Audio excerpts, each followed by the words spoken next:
রাজনীতিবিদ, সমাজকর্মী এবং অত্র কলেজের সাবেক ছাত্রনেতা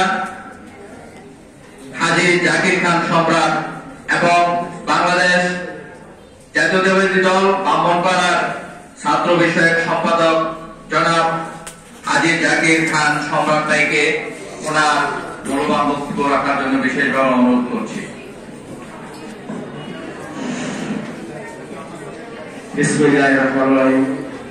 উপস্থিত আজকে শাহবাগ ডিগ্রি কলেজের ইংরেজি বিভাগের শিক্ষক, আমার শ্রদ্ধেয় শিক্ষক জনাব এসএম মশিউর রহমান স্যারের বিদায় উপলক্ষে আজকের অনুষ্ঠানের সভাপতি জনাব হুমায়ুন স্যার, মঞ্চে উপস্থিত আছেন আমাদের প্রবীণ শিক্ষক ঐতিহ্যবাহী শাহবাগ ডিগ্রি কলেজের হিসাব রক্ষক শিক্ষক, আমার স্যার, আজকের অনুষ্ঠানের প্রধান অতিথি জনাব মতিন স্যার, মঞ্চে উপস্থিত আছেন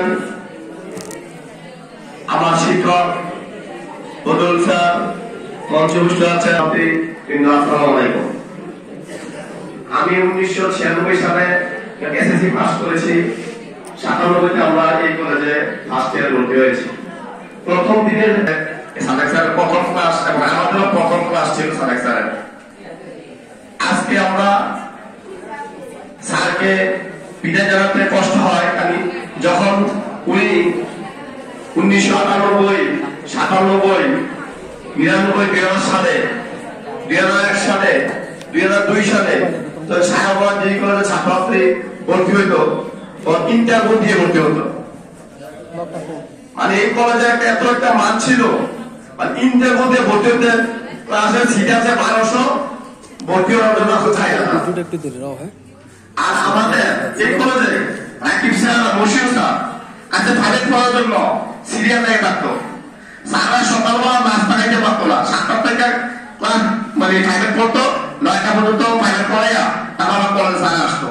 2টার পরে যখন স্যার পাইতো একটু রেস্ট নিত, তারপর আবার 4টা থেকে আবার সন্ধ্যা 7টা পর্যন্ত লেখাপড়া করে।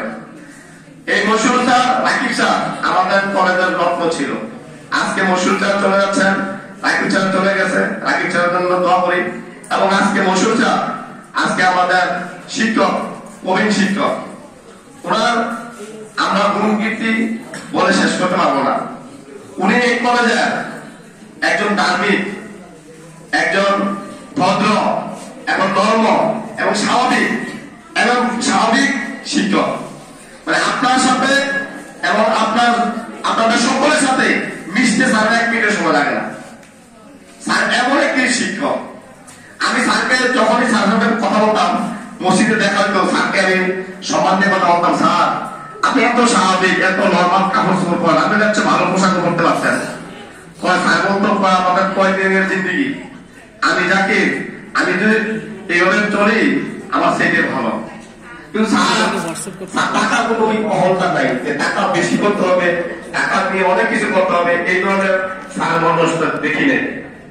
আমরা যখন স্যারকে দেখলাম কলেজে এই রাস্তা দিয়ে আসতেছে, স্যারকে স্যারের পাশে আমার অন্য পাশে থেকে স্যারের সালাম দিয়া মানে স্যারের দেখবেন একটা ভয়ে কাঁপতে থাকতাম।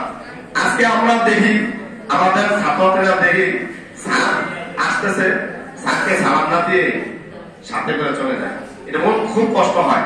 আমি মনে করবো তোমরা যারা আসো, আমাদের শিক্ষক বলতে কি বাপ মার পরে শিক্ষক। বাপটা আমাদের লালন পালন করে ছোটবেলা থেকে খাওয়া দাওয়া করে এই লালন পালন করে একটু কাটছে, আর ছেলে মেয়ে থেকে শিক্ষা দিয়েছে শিক্ষক। শিক্ষকরা যদি আমরা সম্মান না দিই, আমাদের পরবর্তী জেনারেশন, তোমাদের পরবর্তী জেনারেশন তোমাদেরকে সম্মান দিবে না। তাই মনে করি এই কলেজে এক সময় রাজনীতি করতে গিয়ে অনেক কিছু হয়েছে, আল্লাহ রহমতে ইনশাআল্লাহ এখন আর কলেজে নাই। আমি দেখে খুব খুশি আজকে হুমায়ুন স্যার অধ্যক্ষ আছেন, উনি ওনার দায়িত্ব এই যে পরীক্ষার যে রেজাল্ট হয়েছে দুর্ভাগ্যজনক, এর কোন রেজাল্ট একটা ভবিষ্যতে না হয় আমি আশা করবো। আজকে মশিউর স্যারকে দিয়ে আরো অনেক কথা ছিল, কিন্তু সময় স্বল্পতার কারণে বলতে পারতেছি না। হুমায়ুন স্যারকে বলবো, সব শিক্ষকদের বলবো, সব স্যারকে বলবো, আমরা যখন লেখাপড়া করছি স্যার আমাদেরকে যেভাবে মূল্যায়ন করেছেন, আমাদেরকে যেভাবে কাজ দিয়েছেন, আমাদেরকে যেভাবে আপনার মানুষের মতো মানুষ করেছেন, আপনার প্রত্যেকটা ছেলেমেয়ের বাড়িতে গিয়ে প্রত্যেককে ছেলেমেয়ের বাড়িতে গার্জিয়ানদের বুঝাবেন, ছেলেমেয়েদের বুঝাবেন, তারা বসার জন্য টেবিলে বসার জন্য। আজ এবার যে রেজাল্ট, এবার যে একটা ব্যাপার হচ্ছে, কিন্তু আমাদের আমাদের কম করেছে, কারণ হচ্ছে আমরা এই কলেজ 1970 সালে প্রতিষ্ঠিত, কিন্তু এই কলেজ এই ধরনের ব্যাপার কোনো সময় হয় নাই। আমি আশা করবো স্যার আমাদের সব ছেলে মেয়েদেরকে তোমাদেরকে বললো তোমরা লেখাপড়ার সময় কর, তোমরা লেখাপড়া করবা। তোমরা যদি এখন ভালোভাবে লেখাপড়া না করো সামনে দিতে পাস করতে পারবা না। এখন তো দেখছো কি অবস্থা গেছে। গত 17 বছর আমলের সরকার ক্ষমতা ছিল, কিন্তু এই আমলের সরকার বলে শিক্ষক সরকার পাইছে দালাও পাস করে দিচ্ছে, দালাও পাস, কিন্তু এখন দালাও পাস নাই। এখন লেখাপড়া করে পাস করতে হবে।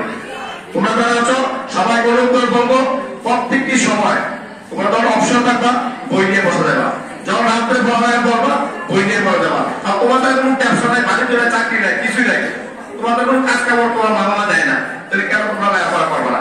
আমি অনুরোধ করবো সবাইকে ভালোভাবে লেখাপড়া করে প্রতিষ্ঠিত হও।